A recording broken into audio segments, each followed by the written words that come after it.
ಸ್ವಂತ ಮನೆ ಕಟ್ಟೋದಕ್ಕೆ ಆಸೆ ಇರೋರು ಈ ದೇವಸ್ಥಾನಕ್ಕೆ ಬನ್ನಿ. ಮನೆ ಸೈಟನ್ನು ಕೊಡಿಸೋ ಭೂವರ ಸ್ವಾಮಿ. ನಾನು ಈ ದೇವಸ್ಥಾನಕ್ಕೆ ಬಂದ್ಮೇಲೆ ಸ್ವಂತ ಮನೆ ತಗೊಂಡೆ. ಈ ಮಣ್ಣನ್ನ ತಗೊಂಡೋಗಿ ಮನೇಲಿ ಪೂಜೆ ಮಾಡ್ತಾರೆ. ಬೆಂಗಳೂರಿಂದ ಈ ದೇವಸ್ಥಾನಕ್ಕೆ ಫ್ರೀ ಬಸ್ ಫೆಸಿಲಿಟಿ ಕೂಡ ಇದೆ.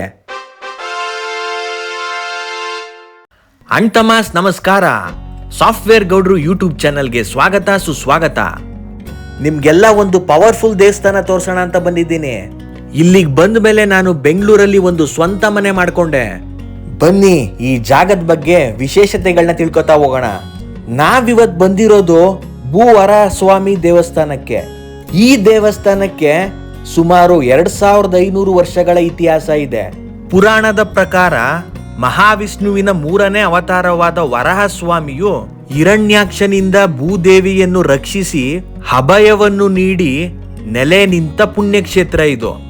ಮೊದಲು ಗೌತಮ ಮಹರ್ಷಿಗಳು ಸಾಲಿಗ್ರಾಮದ ಏಕಶಿಲೆಯಲ್ಲಿ ಕಡೆದ ಮೂರ್ತಿಯನ್ನು ಪ್ರತಿಷ್ಠಾಪನೆ ಮಾಡಿದ್ರಂತೆ. ವರ್ಷಗಳಾಗ್ತಾ ಆಗ್ತಾ ಆ ವಿಗ್ರಹ ಮಣ್ಣಲ್ಲಿ ಮುಚ್ಚೋಗಿರುತ್ತೆ.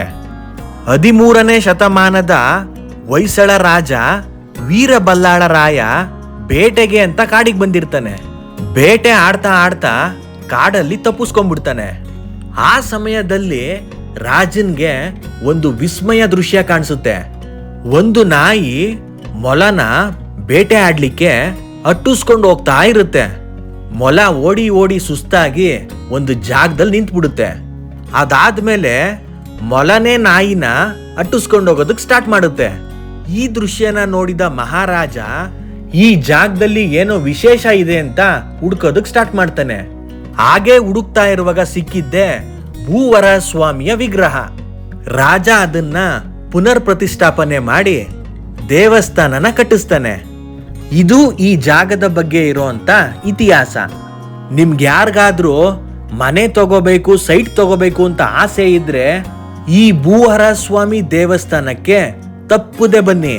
ನಿಮ್ಮ ಆಸೆ ಖಂಡಿತವಾಗಿಯೂ ಬೇಗ ನೆರವೇರುತ್ತೆ. ನಾನು ಈ ದೇವಸ್ಥಾನಕ್ಕೆ ಸುಮಾರು 9 ವರ್ಷದಿಂದ ಬರ್ತಾ ಇದ್ದೀನಿ. ನಾನು ಇಲ್ಲಿಗೆ ಬಂದ ಮೇಲೆ ಬೆಂಗಳೂರಲ್ಲಿ ಒಂದು ಸ್ವಂತ ಮನೆನ ತಗೊಂಡೆ. ಒಂದು ಚಿಕ್ಕ ಅಕ್ಕಿಗೂ ಕೂಡ ಒಂದು ಗೂಡ್ನ ಮಾಡ್ಕೋಬೇಕು ಅಂತ ಆಸೆ ಇರುತ್ತೆ. ಅದೇ ರೀತಿ ಮನುಷ್ಯನ್ಗೂ ಕೂಡ ಒಂದು ಸ್ವಂತ ಮನೆನ ಕಟ್ಟಿಸ್ಬೇಕು ಅಥವಾ ಒಂದು ಸೈಟ್ನ ತಗೋಬೇಕು ಅಂತ ಆಸೆ ಇರುತ್ತೆ. ಇಲ್ಲಿಗೆ ಬಂದಿರೋ ಭಕ್ತಾದಿಗಳೆಲ್ಲ ಆ ಆಸೆನ ಹೊತ್ಕೊಂಡು ಬಂದಿದ್ದಾರೆ. ಇಲ್ಲಿ 2 ವಿಧವಾದ ಪೂಜೆ ಮಾಡ್ತಾರೆ. ಒಂದು ಮಣ್ಣಿನ ಪೂಜೆ, ಇನ್ನೊಂದು ಇಟ್ಟಿಗೆ ಪೂಜೆ. ಮನೆ ಕಟ್ಟಬೇಕು ಅಂತ ಆಸೆ ಇರೋರು ಮಣ್ಣಿನ ಪೂಜೆ ಮಾಡಿಸಿ ಮನೆಗೆ ತಗೊಂಡೋಗಿ ಆ ಮಣ್ಣನ್ನ ಪೂಜೆ ಮಾಡ್ತಾರೆ. ಈಗಾಗ್ಲೇ ಮನೆ ಕಟ್ಟೋದಕ್ಕೆ ಸ್ಟಾರ್ಟ್ ಮಾಡಿರೋರು ಇಟ್ಟಿಗೆ ಪೂಜೆ ಮಾಡಿಸಿ ಆ ಇಟ್ಟಿಗೆಯಲ್ಲಿ ಮನೆ ಕಟ್ಟೋದಕ್ಕೆ ಸ್ಟಾರ್ಟ್ ಮಾಡ್ತಾರೆ. ನಾವಿವಾಗ ಹೋಗ್ತಾ ಇರೋದು ದೇವಸ್ಥಾನದ ಬಲಭಾಗದಲ್ಲಿ ಹಿಂದೆ ಮಣ್ಣಿನ ರಾಶಿ ಇದೆ. ಆ ರಾಶಿಯಿಂದ 3 ಇಡಿ ಮಣ್ಣನ್ನ ಕವರಲ್ಲಿ ತುಂಬ್ಕೋಬೇಕು. ಈ ರೀತಿ ಕವರಲ್ಲಿ ತಗೊಂಡಿದ್ ಮಣ್ಣನ್ನ ತಗೊಂಡು ದೇವಸ್ಥಾನನ 11 ಪ್ರದಕ್ಷಿಣೆ ಹಾಕ್ಬೇಕು. ಇಟ್ಟಿಗೆ ಪೂಜೆ ಮಾಡಿಸೋರಿದ್ರೆ ಅದು ಕೂಡ ಅಷ್ಟೇ. ಅಲ್ಲೇ ಹೊರಗಡೆ ಇಟ್ಟಿಗೆ ಸಿಗುತ್ತೆ. 2 ಇಟ್ಟಿಗೆ ತಗೊಂಡು ದೇವಸ್ಥಾನನ 11 ಪ್ರದಕ್ಷಿಣೆ ಹಾಕ್ಬೇಕು. ಪ್ರದಕ್ಷಿಣೆ ಹಾಕಿದ್ಮೇಲೆ ಇಲ್ಲಿ ಒಳಗಡೆ ಬಂದು ಕೌಂಟರ್ ಅಲ್ಲಿ 200 ರೂಪಾಯಿ ಕೊಟ್ಟು ಮಣ್ಣಿನ ಪೂಜೆ ಆದ್ರೆ ಮಣ್ಣಿನ ಪೂಜೆಗೆ ಅಥವಾ ಇಟ್ಕೆ ಪೂಜೆ ಆದ್ರೆ ಇಟ್ಕೆ ಪೂಜೆಗೆ ರಸೀದಿನ ತಗೋಬೇಕು. ನಾವು ತಗೊಂಡಿರೋ ರಸೀದಿನ ಮತ್ತೆ ನಾವು ತಂದಿರೋ ಮಣ್ಣನ್ನ ಆ ಟೇಬಲ್ ಮೇಲೆ ಇಡಬೇಕು. ಆ ಮಣ್ಣಿಗೆ ಇವಾಗ ಪೂಜೆ ಮಾಡ್ತಾರೆ.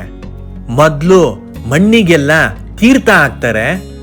ಅದಾದ್ಮೇಲೆ ಪ್ರತಿಯೊಂದು ಕವರಲ್ಲಿರೋ ಮಣ್ಣಿಗೂ ಮತ್ತೆ ಇಟ್ಟಿಗೆಗೂ ಅರಿಶಿನ ಹಾಕ್ತಾರೆ. ಅದಾದ ನಂತರ ಪ್ರತಿಯೊಂದಕ್ಕೂ ತುಳಸಿ ಪತ್ರೆನ ಹಾಕ್ತಾರೆ.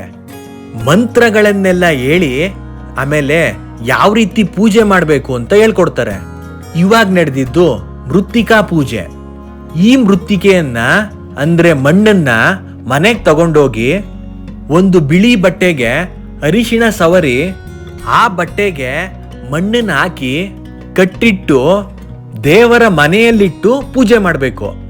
ನಾವು ಮನೆ ಕಟ್ಟಿದ ನಂತರ ಅಥವಾ ನಾವು ಅಂದ್ಕೊಂಡಿದ್ದಾದ್ಮೇಲೆ ಮತ್ತೆ ಇಲ್ಲಿಗೆ ಬಂದು ದೇವರ ದರ್ಶನ ಮಾಡ್ಕೊಂಡು ಹೋಗಿ ನಾವು ಕಟ್ಟಿಟ್ಟು ಪೂಜೆ ಮಾಡಿದ ಮಣ್ಣನ್ನ ನಮ್ಮ ಮನೇಲಿರೋ ತುಳಸಿ ಕಟ್ಟೆಗೆ ಹಾಕ್ಬೇಕು. ಇಟ್ಟಿಗೆ ಪೂಜೆ ಮಾಡಿಸಿರೋರು ಏನ್ ಮಾಡ್ಬೇಕಪ್ಪ ಅಂದ್ರೆ, ಒಂದು ಇಟ್ಟಿಗೆನ ದೇವಸ್ಥಾನದ ಮುಂಭಾಗ ಹಾಕ್ಬೇಕು, ಇನ್ನೊಂದು ಇಟ್ಟಿಗೆನ ಮನೆ ಕಟ್ಟಿಸುವಾಗ ಈಶಾನ್ಯ ಗೋಡೆಗೆ ಆ ಇಟ್ಟಿಗೆನ ಸೇರಿಸಿ ಮನೆ ಕಟ್ಟಿಸ್ಬೇಕು. ಇದು ಮಣ್ಣಿನ ಪೂಜೆ ಮತ್ತು ಇಟ್ಟಿಗೆ ಪೂಜೆ ಮಾಡಿಸೋ ವಿಧಾನ. ಪೂಜೆ ಆದ್ಮೇಲೆ ನಾವಲ್ಲಿಟ್ಟಿರೋ ಮಣ್ಣಿನ ಕವರು ಮತ್ತೆ ಇಟ್ಟಿಗೆಗಳನ್ನ ತಗೊಂಡು ದೇವರ ದರ್ಶನ ಮಾಡೋದಕ್ಕೆ ಹೋಗ್ಬೇಕು. ನೋಡಿ, ಇಲ್ಲೊಬ್ರು ತಮ್ಮ ಕನಸಿನ ಮನೆ ಕಟ್ಟೋದಕ್ಕೆ ಮಣ್ಣಿನ ಪೂಜೆ ಮಾಡಿಸಿ ತಗೊಂಡೋಗ್ತಾ ಇದ್ದಾರೆ. ಮಣ್ಣು ಮತ್ತೆ ಇಟ್ಟಿಗೆ ಪೂಜೆ ಮಾಡಿದ್ರಲ್ಲ, ಅಲ್ಲಿ ಒಂದು ಚಿಕ್ಕದಾದಂತ ಭೂವರ ಸ್ವಾಮಿಯ ವಿಗ್ರಹ ಇದೆ. ಆ ವಿಗ್ರಹನ ಇಲ್ಲಿ ಮಂಟಪದಲ್ಲಿ ಇಟ್ಟು ಅದರ ಮುಂದೆ ನಾವು ತಂದಿರೋ ಮಣ್ಣು ಮತ್ತೆ ಇಟ್ಟಿಗೆನ ಪೂಜೆ ಮಾಡ್ತಾರೆ. ಅಲ್ಲೇ ಪಕ್ಕದಲ್ಲಿ ಯಾವ್ಯಾವ ಸೇವೆ ಮಾಡಬಹುದು ಅಂತ ವಿವರಗಳನ್ನು ಕೂಡ ಹಾಕಿದ್ದಾರೆ. ಆ ಬೋರ್ಡ್ ಅನ್ನು ಕೂಡ ನಾವಿಲ್ಲಿ ನೋಡಬಹುದು. ಬನ್ನಿ ಇವಾಗ ಗರ್ಭಗುಡಿಯಲ್ಲಿರೋ ಭೂವರ ಸ್ವಾಮಿಯ ದರ್ಶನ ಮಾಡಕ್ ಹೋಗೋಣ. ಅಲ್ಲೇ 2 ದೊಡ್ಡದಾದಂತ ಗಂಟೆಗಳನ್ನ ಹಾಕಿದ್ದಾರೆ. ಬಹಳಾನೇ ದೊಡ್ಡದಾಗಿದೆ. ಈ ದೇವಸ್ಥಾನಕ್ಕೆ ಭಾನುವಾರದ ದಿವಸ ತುಂಬಾನೇ ಭಕ್ತಾದಿಗಳು ಬರ್ತಾರೆ. ಬರೀ ಕಲ್ಲಲ್ಲೇ ನಿರ್ಮಾಣ ಆಗಿರೋ ದೇವಸ್ಥಾನ ಇದು. ಒಳಗೆ ಬಹಳಾನೇ ತಂಪಾಗಿರುತ್ತೆ. ನಾನ್ ಬಂದಿದ್ದು ಶನಿವಾರ ಆಗಿರೋದ್ರಿಂದ ಸ್ವಲ್ಪ ಜನರು ಕಡಿಮೆ ಇದ್ರು. ಭಾನುವಾರ ಮಾತ್ರ ಕ್ಯೂ ಬಹಳಾನೇ ಉದ್ದ ಇರುತ್ತೆ. ನೋಡಿ, ಭೂವರ ಸ್ವಾಮಿಯ ದರ್ಶನ ಮಾಡಿಸ್ತೀನಿ. ಸೈಟು ಮನೆಯನ್ನ ದಯಪಾಲಿಸೋ ಭೂದೇವಿ ಸಮೇತ ಇರೋ ಭೂವರ ಸ್ವಾಮಿ. ನನ್ನ ವ್ಯೂವರ್ಸು ಸಬ್ಸ್ಕ್ರೈಬರ್ಸ್ಗೆಲ್ಲ ಭೂವರ ಸ್ವಾಮಿ ಸ್ವಂತ ಮನೆ ಮಾಡ್ಕೊಡ್ಲಿ ಅಂತ ಬೇಡ್ಕೊಂತೀನಿ. ದೇವರ ದರ್ಶನ ಮಾಡಿಕೊಂಡು ಖುಷಿಯಿಂದ ಹೊರಗಡೆ ಬಂದೆ. ನಾವು ದರ್ಶನ ಮಾಡಿ ಬರೋ ಅಷ್ಟರಲ್ಲೇ ಮುಂದಿನ ಬ್ಯಾಚಿನ ಮಣ್ಣಿನ ಪೂಜೆ ಮತ್ತೆ ಇಟ್ಟಿಗೆ ಪೂಜೆ ನಡೀತಾ ಇತ್ತು.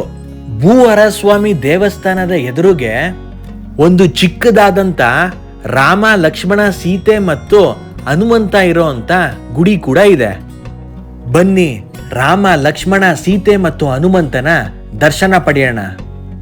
ಅಲ್ಲಿ ಮಂಗಳಾರತಿ ಮತ್ತೆ ಹೂವನ್ನ ತಗೊಂಡು ಮುಂದೆ ಬಂದಾಗ ದೇವಸ್ಥಾನದ ಮುಂಭಾಗ ಈ ರೀತಿ ಇಟ್ಟಿಗೆ ಮತ್ತೆ ಕಲ್ಲನ್ನ ಜೋಡಿಸಿದ್ರು. ಈ ರೀತಿ ಇಟ್ಟಿಗೆ ಮತ್ತೆ ಕಲ್ಲನ್ನ ಒಂದ್ರ ಮೇಲೊಂದು ಜೋಡಿಸೋದ್ರಿಂದ ದೇವರು ಸ್ವಂತ ಮನೆ ಕಟ್ಟೋದಕ್ಕೆ ಬೇಗ ಅನುಗ್ರಹ ಮಾಡ್ತಾನೆ ಅನ್ನೋ ನಂಬಿಕೆ. ನೋಡಿ, ಮುಂದೆಯಿಂದ ದೇವಸ್ಥಾನ ಈ ರೀತಿ ಕಾಣಿಸುತ್ತೆ. ಬಹಳನೇ ಸೊಗಸಾಗಿ ಕಟ್ತಾ ಇದ್ದಾರೆ ದೇವಸ್ಥಾನನ. ಇನ್ನ ಕೆಲವೊಂದು ಕನ್ಸ್ಟ್ರಕ್ಷನ್ಸ್ ಎಲ್ಲ ಹಾಗೆ ನಡೀತಾ ಇದೆ.